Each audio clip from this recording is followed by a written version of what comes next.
Et ça se confirme donc, Clotilde, les violences gangrènent désormais toutes les grandes villes de France et non plus seulement Nanterre où Naël est décédé mardi. Et oui, cette nuit, c'est peut-être à Marseille que la situation a été la plus tendue.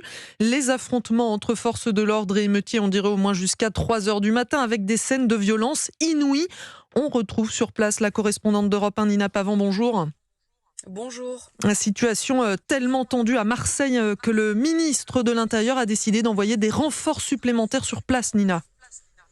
Oui, une brigade de CRS supplémentaire a été dépêchée au milieu de la nuit à Marseille. Elle s'est ajoutée à un avion de surveillance qui a survolé la ville une grande partie de la soirée pour pouvoir repérer des mouvements de foule ou des opérations menées sur des points localisés. Le RAID est aussi en place depuis 2 jours à Marseille pour soutenir les policiers locaux.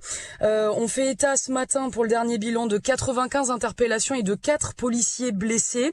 Les affrontements, ils ont commencé dans l'hypercentre de Marseille. Les émeutiers ont très vite pris pour cible des boutiques commerçantes, une boutique Sephora, une boutique Free, une bijouterie, une armurerie aussi qui a été prise pour cible avec des armes dérobées mais pas de munitions volées. Les forces de l'ordre ont dû faire face à des petits groupes très mobiles et surtout très violents. Les affrontements se sont ensuite déplacés de plus en plus vers le nord de la ville. Les émeutiers ont ensuite ciblé des centres commerciaux dont ils ont forcé l'entrée avec des voitures béliers. Et ces groupes sont très jeunes, en moyenne 17, 18 ans. Et c'est peu de choses de dire que Marseille ce matin se réveille vraiment choqué des images très violentes de la nuit dernière. Nina Pavant, correspondante d'Europe 1 à Marseille.